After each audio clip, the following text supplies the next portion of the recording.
Welcome to another deep dive.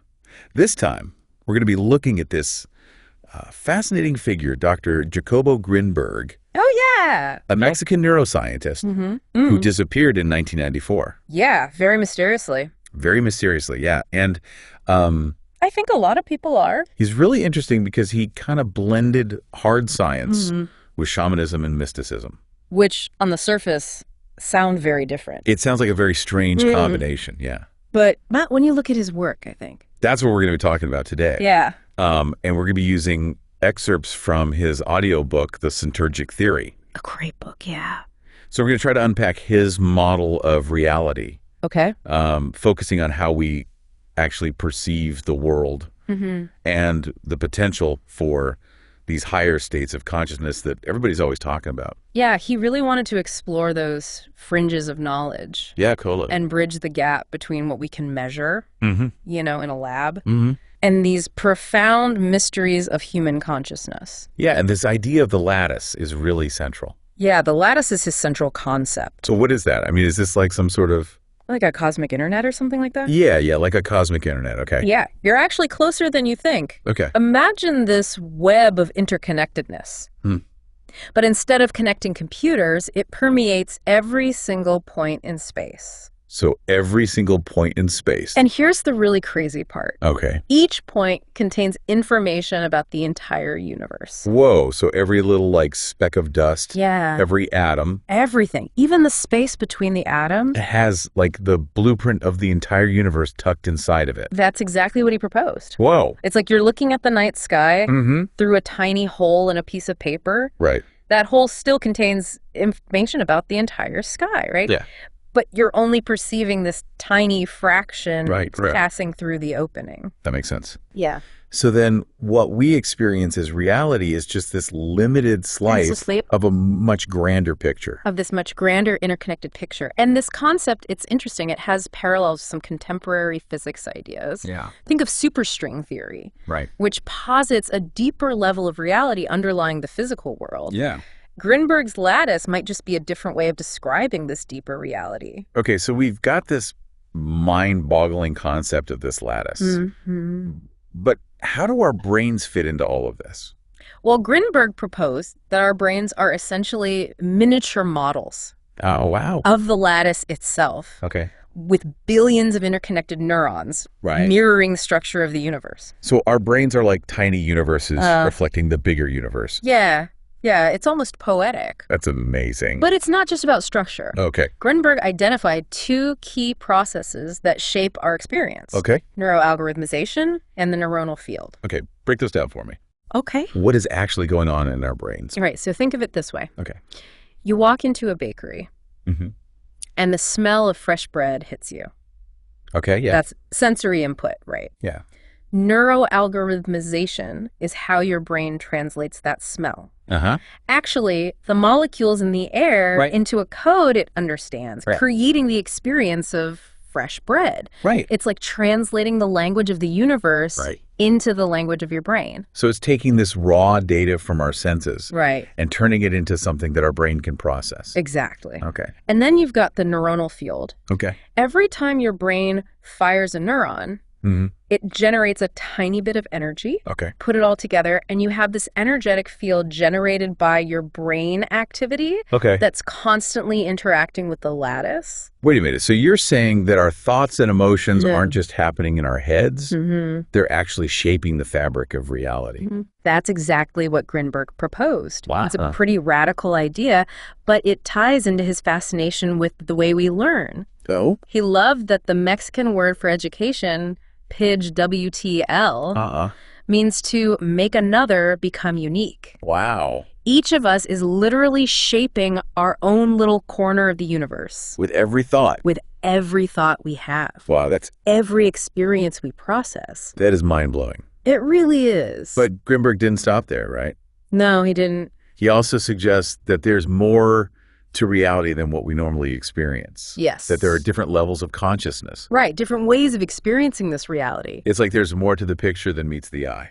Yes, exactly. He called these levels syntergic bands. Okay. Discrete levels of lattice organization that correspond to different levels of conscious experience. So our normal waking awareness is just one channel on the cosmic TV. You got it. And there are all these other channels that we could be tuning into. And he believed that each sense, each state of mind, gives us access to a different band. Oh, wow. And the level of synergy in our brains, which essentially means how much information our brains can decode, determines which band we're experiencing. Okay. The higher the synergy, the more we can perceive. Oh, interesting. Which can lead to expanded states of awareness, even mystical experiences. So someone having a deep spiritual experience could actually be tapping into a higher syntergic band than someone just going about their day. Exactly. Grinberg even studied a Mexican healer named Pachita. Oh, right, yeah. Who could allegedly perform surgery without instruments. I've heard about her, yeah. And materialize objects. Yeah. Wondered if she was accessing a higher syntergic band. Wow. Allowing her to interact with reality in ways that seem impossible to us. Okay, this is getting deep. Yeah. So if our brains are creating our reality by interacting with this lattice, then who or what is the observer? That's the million-dollar question. Right. Having these experiences. That's the one that Grinberg tackled head-on. Yeah. He suggested that the observer might exist beyond the lattice in a dimension that includes the lattice but isn't bound by it. Wow. Okay, I need a minute to process that. Yeah, it's a lot to take in. But I want to know how we access these other levels of consciousness, these other syntergic bands. That's a great question. How do we do it? I think before we jump into techniques, it's helpful to explore another aspect of Grinberg's theory. All right, let's do it. That I think is really fascinating. I'm ready. Okay. All right, so we were talking about another aspect of Grinberg's theory. Right, these parallels between the structure of the lattice and the organization of our brains. More brain-bending connection. Yeah, exactly. Okay, so Grinberg noticed this pattern of convergence in both the lattice and our brains. So in the lattice, each point contains information about the whole. Similarly, our brains take in a jumble of sensory data and converge it into coherent perceptions and thoughts. Right. Think about all the different senses involved in enjoying a cup of coffee. Yeah. The aroma, the taste, the warmth of the mug. Right. Your brain weaves all that into a unified experience. So it's like our brains are constantly taking in this information and creating a unified picture. Exactly. Just like each point in the lattice holds the blueprint for the entire universe. Exactly. And there's another parallel that really struck him. Okay. He pointed out that modifying any part of the lattice affects the whole. Right. In the same way, learning new information or having new experiences actually modifies the structure of our brain. Oh, wow. It's not just about adding new data. Right. It's about changing the overall pattern of connections. So every time we learn something new, it's like we're reshaping our own little corner of the universe. It really is. That's incredible. Yeah. And this idea of interconnectedness, it goes even deeper. Right. He connected this idea of coherence in the lattice to the way we perceive motion. Okay, I'm going to need you to unpack that one for me. Right. How are coherence and movement related? Okay. Think about driving down the road. Okay. The mountains in the distance seem to move slowly, while the trees right beside you whiz by. Right. Grinberg suggests that this is because the information about those distant mountains is represented more coherently in the lattice. Okay. And our brains, mirroring this coherence, perceive those distant objects as more stable. So it's like our brains prioritize the most coherent information. Yes. And that influences how we experience the world. Precisely. And this coherence principle applies to our internal world as well. Okay. Even amidst the constant flow of thoughts, sensations, emotions, we maintain this relatively stable sense of self. Right. Grinberg believed this is because higher level brain processes, the ones involved in abstract thinking and self-awareness, are associated with greater coherence. Okay. They're less swayed by the constant changes in sensory input. So our ability to think abstractly, to have a sense of me, that endures over time is linked to this coherence principle. At play in both our brains and the lattice itself. That's pretty mind-blowing. It is, isn't it? Yeah. And here's where his theory takes another turn. Okay. He suggests that this coherence principle extends beyond the individual brain. Oh, okay. He introduced this concept of the hyperfield. Okay. Which is essentially a planetary neural field. Okay. Created by the interconnectedness of all human brains. Wait, are you saying that all of our brains are linked together? That's exactly what he's saying. Creating this giant collective field. Yes. That sounds like science fiction. It does sound like science fiction. Yeah. But Grinberg proposed that this interconnectedness is a fundamental aspect of reality. Wow. Just like individual neurons interact within a single brain. Our individual neural fields interact to create this larger hyperfield, and the hyperfield interacts with the lattice itself. Okay, so we're all part of this massive interconnected network. Yes. Our thoughts and actions are contributing to this collective field. That can actually shape reality. Wow. That's what Grinberg believed. This is heavy stuff. It is heavy stuff. And he took it a step further, proposing that there's also an expanded hyperfield that incorporates the neural fields of all living creatures, not just humans. Oh, it's not just a human network. Yeah. It's a network of all life on Earth. All life on Earth. Wow. That's both beautiful and a little daunting. Yeah, it is. It makes you want to be more mindful of your thoughts and actions. It does. Knowing that they're rippling out into this vast web of life. Absolutely. I'm having a cosmic aha moment here. Me too.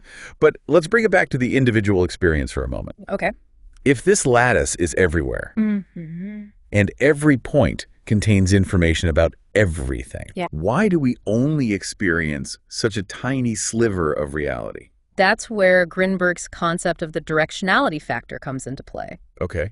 He proposed that we have this internal mechanism, a kind of attention spotlight, that determines which part of the lattice we consciously perceive. So it's like we have this cosmic spotlight. Yeah, a perfect analysis. That's constantly moving, highlighting different aspects. Exactly. And that's what creates our unique experience of reality. And he believed that the directionality factor isn't just about our external perception. Okay. It also plays a role in our internal awareness. Oh. Determining which aspects of our own brain activity we become conscious of. Explain that one to me. Okay, well, think about it. Okay. You're not usually aware of all the complex processing happening beneath the surface of your awareness. Right. You don't consciously register every single sensation or thought. Right. You mostly experience the final product, the integrated experience. So it's like our brains are constantly working behind the scenes. Yeah. We only see the highlight reel. Exactly. Okay. But Grinberg believed that with training, especially through practices like meditation,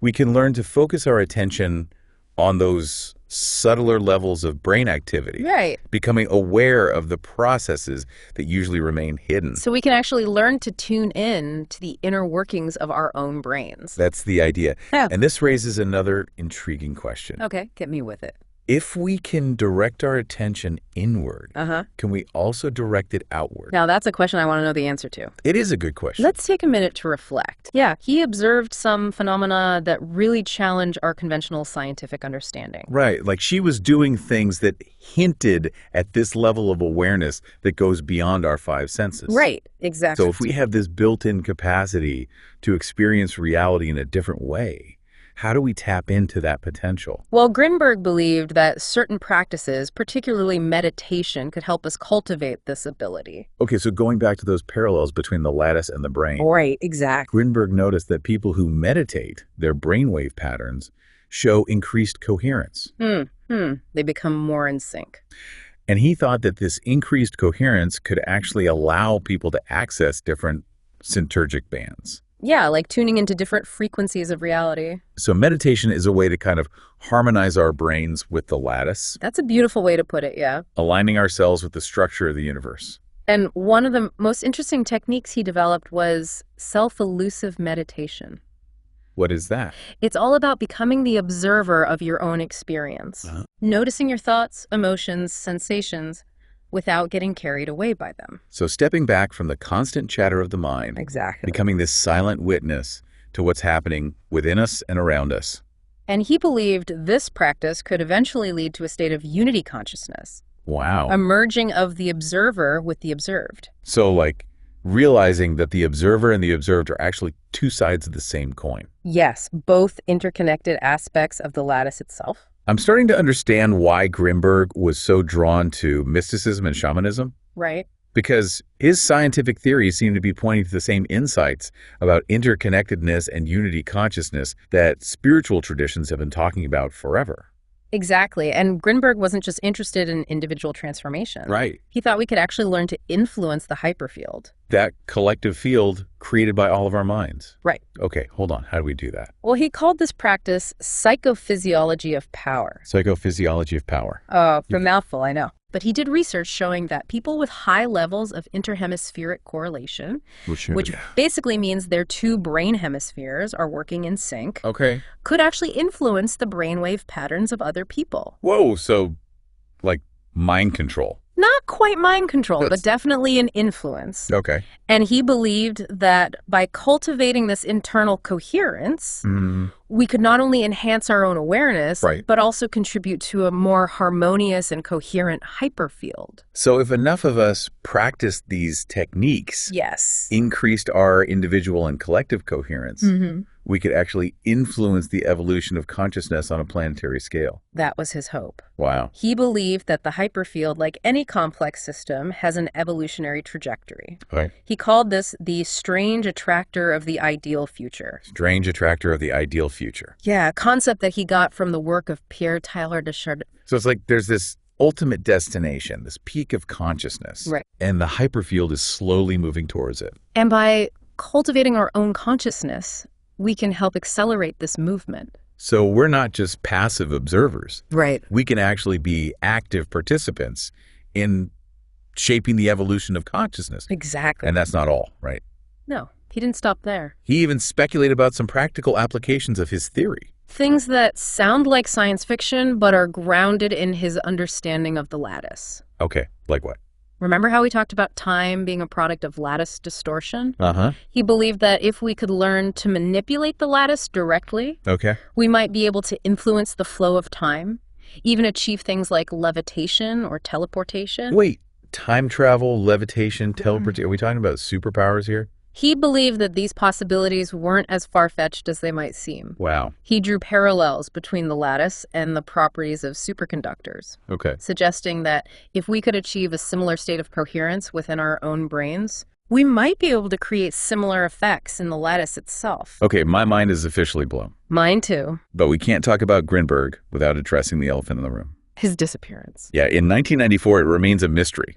It's true. Which just adds another layer of intrigue to this already mind-bending work. It does, and his disappearance has fueled all sorts of speculation. Like what? Some people think it was connected to his research, that he stumbled upon something too dangerous, too world-changing. It's like something out of the X-Files. Well, it really is. But his work, even though he's gone, continues to inspire and challenge us. It does. He left behind this legacy of questions, possibilities, and a profound sense of wonder. And that's the beauty of a deep dive like this. It really is. It's not about finding all the answers. Right. It's about expanding our horizons of what's possible. Absolutely. And Grinberg's work really invites us to do that. To question everything we think we know about reality. Yeah, to explore the fringes of knowledge. To consider that we might be far more interconnected. And far more powerful than we realize. So as we wrap up this deep dive into Dr. Jacobo Grinberg's extraordinary ideas, what if the boundaries of reality aren't as fixed as we believe? What if we have the power to shape our own experience, influence the collective consciousness, and tap into a level of interconnectedness that just defies our current understanding? Keep seeking, keep questioning. And who knows what wonders you might uncover. Exactly. Thanks for joining us.